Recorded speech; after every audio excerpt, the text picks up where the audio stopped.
Hello दोस्तों, मैं पुरुषोत्तम मौर्य आप सभी का ए to Z exam Guru YouTube channel के इस कॉन्स्टिट्यूशन और पॉलिटी रीचर सीरीज में स्वागत करता हूं। यह लेक्चर आपको डिफरेंट रिक्रूटमेंट और एंट्रेंस एग्जाम्स जैसे IAS, state PCS J, APO, higher judiciary service, LLB और LLM entrance, CLAT, SSC, railway, NDA, CDS और वे सभी एग्जाम्स जिसमें कॉन्स्टिट्यूशन और पॉलिटी सेक्शन से क्वेश्चन पूछे जाते हैं के लिए बहुत ही हेल्पफुल होगा। आइए आज के लेक्चर की शुरुआत करते हैं। आज हमारा टॉपिक है फंडामेंटल राइट से रिलेटेड बहुत ही इंपॉर्टेंट आर्टिकल 19। आर्टिकल 19 के तहत हमें कुछ स्वतंत्रताएं प्रदान की गई हैं, कुछ राइट टू फ्रीडम प्रदान किए गए हैं। ये जो राइट टू फ्रीडम हमें हैं, जो ये स्वतंत्रताएं प्रदान की गई हैं, वो केवल भारतीय नागरिकों को हैं, जो इंडियन सिटीजन्स हैं केवल उन्हीं को हैं। दूसरी बात, जो कोई कारपोरेशन है, कोई कंपनी है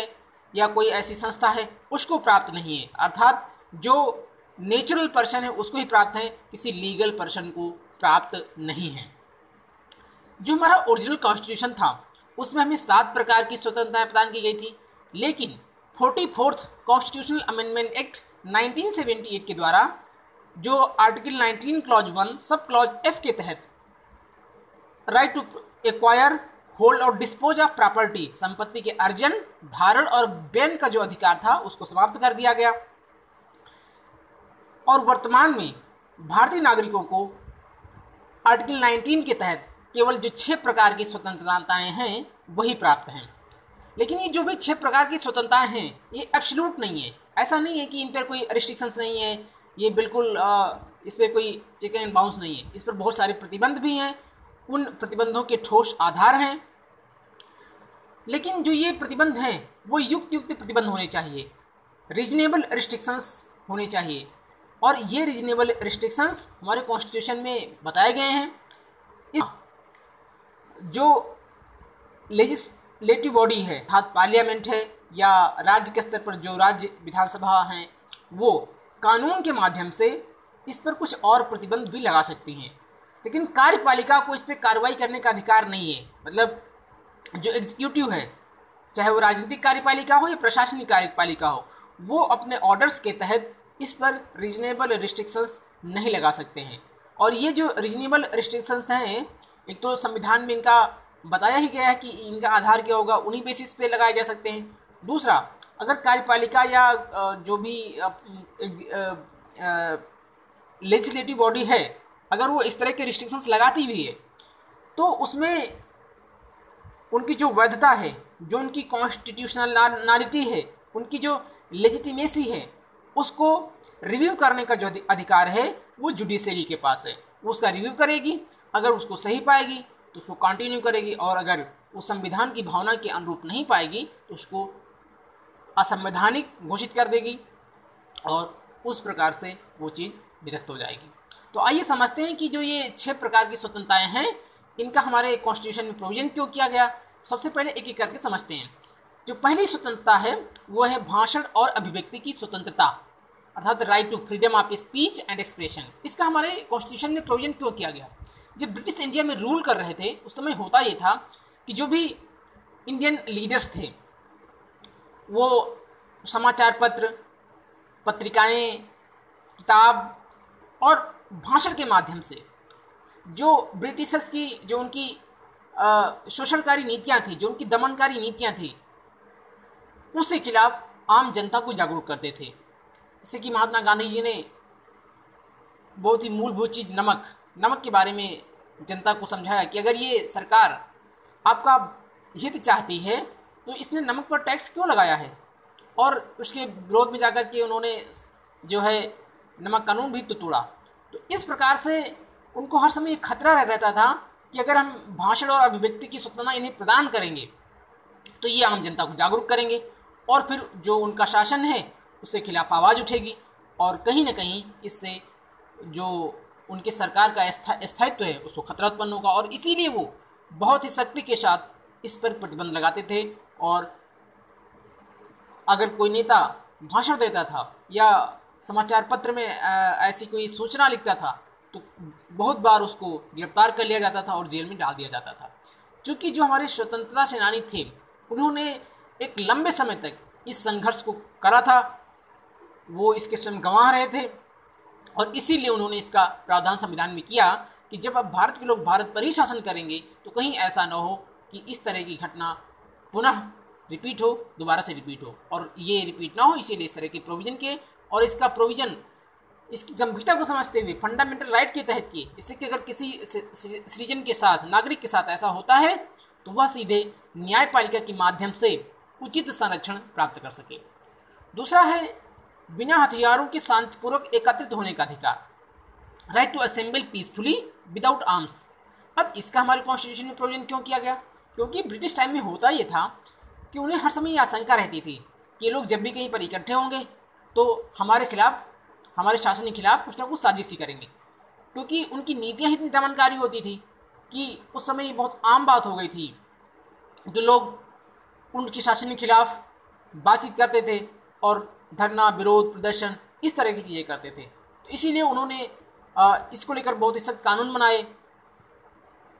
और जब भी एक निश्चित संख्या से ज़्यादा लोग एकत्रित होते थे तो उस पर वो बहुत ही ब्रूटलिटी के साथ, बहुत ही क्रूरता के साथ कार्रवाई करते थे। तीसरा जो अधिकार में प्रदान किया गया वो संघ और सहकारी समिति बनाने का अधिकार, राइट टू फॉर्म एसोसिएशन और यूनियन एंड कोऑपरेटिव सोसाइटीज। इसका हमारे कॉन्स्टिट्यूशन में इसलिए प्रोविजन किया गया क्योंकि ब्रिटिश टाइम में इस पर भी मनाही थी, क्योंकि अगर कोई संस्था बनती थी तो उनको हमेशा ये लगता था कि संस्था हमारे शासन के खिलाफ आवाज़ उठाएगी, हमारी नीतियों का विरोध करेगी, जिससे हमारे शासन को खतरा उत्पन्न होगा, और इसीलिए वो इस तरह की किसी संघ या सहकारी समिति का विरोध करते थे और बिना किसी ठोस आधार की भी उस पर वो सख्त कार्रवाई करते थे और नेताओं को जेल में डाल दिया करते थे। इसीलिए स्वतंत्रता के बाद भारतीय नेताओं ने इसका भी प्रावधान हमारे मूल अधिकारों के तहत किया। अगला जो है भारतीय राज्य क्षेत्र में मुक्त आवागमन का अधिकार, right to move freely throughout the India. अब इसका हमारे कॉन्स्टिट्यूशन में प्रोविजन क्यों किया गया? ब्रिटिश टाइम में होता यह था कि इस पर भी जो भी महान स्वतंत्रता सेनानी थे उनको भी दूसरी जगह जाने के लिए उन पर बहुत सारे प्रतिबंध होते थे, क्योंकि ब्रिटिश को ये लगता था कि अगर ये नेता एक जगह से दूसरी जगह जाएंगे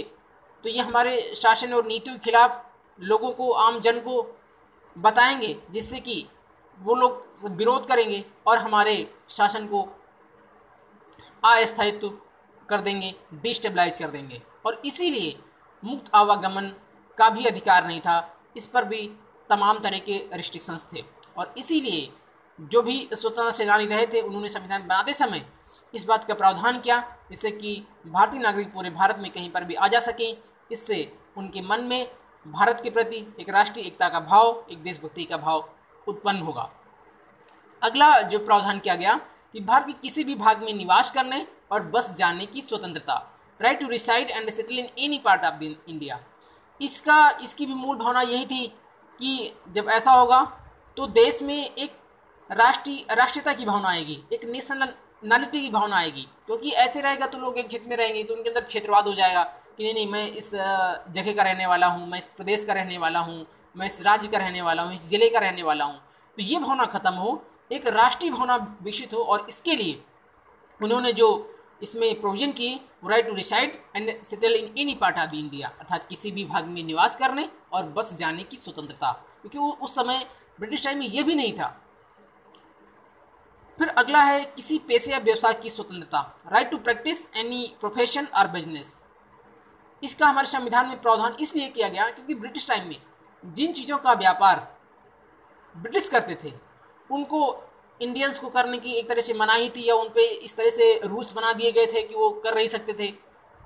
और उनकी जो दमनकारी नीतियाँ थीं। इसका कारण ये था कि उससे वो प्रभावित होता, या कुछ ऐसे कुछ पैसे हैं उसको चुनने का अधिकार नहीं था, लोअर रैंक की जॉब भी इंडियंस को दी जाती थी। तो इसीलिए इन सब बातों को, चूँकि स्वतंत्रता सेनानी थे, उन्होंने बहुत करीब से देखा था, उन्होंने इसका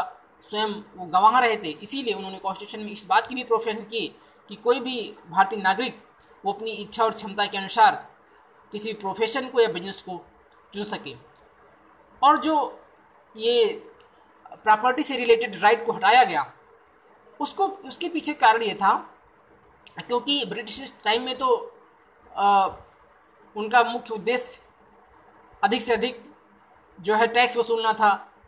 जो भूमि थी उससे लगान कर वसूलना था, और इसीलिए उन्होंने ज़मींदारों को उस भूमि को दे दिया और ज़मींदारों के माध्यम से उन्होंने 3 प्रकार की अपनी व्यवस्थाएं करी, महालवाड़ी, रैयतवाड़ी और ज़मींदारी। इस प्रकार से इन व्यवस्थाओं के माध्यम से वो ज़मीन पर वो टैक्स वसूला करते थे। लेकिन बाद भी जब सरकार मतलब देश स्वतंत्र हो गया और सरकार काम करने लगी, तो उस समय इसमें एक समस्या ये आई कि बहुत बड़ा जनसंख्या का बहुत बड़ा भाग जिसके पास कोई ज़मीन ही नहीं थी और दूसरी बात, सरकार को भी विकास के लिए बहुत सारे कार्य चाहिए, विकास के बहुत सारे कार्य करने के लिए, स्कूल कॉलेज बनवाने के लिए, सड़कें, रोड, ट्रांसपोर्ट, रेलवे आदि आदि कार्य के लिए ज़मीन चाहिए थी और सरकार के पास भी ज़मीन नहीं थी। और इसीलिए सरकार ने इसको फंडामेंटल राइट से हटा करके आर्टिकल 300A के तहत एक लीगल राइट बना दिया। अब इससे ये हुआ कि सरकार ज़मीन एक्वायर कर सकती है अपने लिए भी, और बहुत सारे फिर जो सीलिंग एक्ट है, ज़मींदारी उन्मूलन अधिनियम है, वो सारे कानून बनाए गए राज्य के स्तर पर, क्योंकि जो राइट टू प्रॉपर्टी है वो एक राज्य सूची का विषय है, स्टेट लिस्ट का सब्जेक्ट है। और इसके तहत सारे राज्यों ने अलग अलग तरह के कानून बनाए और जो भूमिहीन लोग थे उनको ज़मीनें प्रदान की गई। और इसी के साथ साथ जो है, जो सरकार का उद्देश्य था कि एक समतामूलक समाज हो,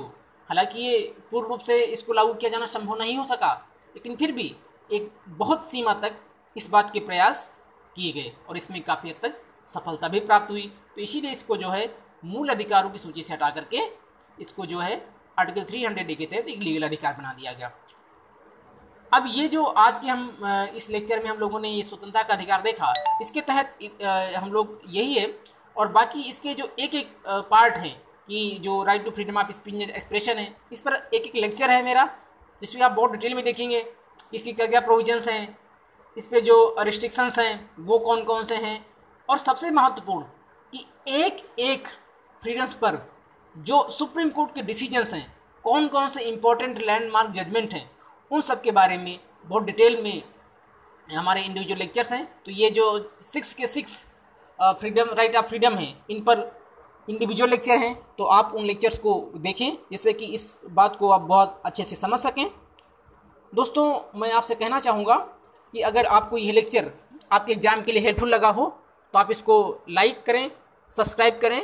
और बेल आइकन को प्रेस करें, जिससे कि लेक्चर्स की जो लेटेस्ट नोटिफिकेशन है वो आपको मिल सकें। साथ में दोस्तों में ज़्यादा से ज़्यादा शेयर करें। अपने सुझाव हमें कमेंट बॉक्स में कमेंट करके और ईमेल लिख करके बताएं। साथ में ही स्टडी मटेरियल और कोर्सेज की और ज़्यादा जानकारी के लिए हमें डिफरेंट सोशल मीडिया प्लेटफॉर्म और व्हाट्सएप नंबर पर फॉलो करें। ये लेक्चर देखने के लिए आपका बहुत बहुत धन्यवाद।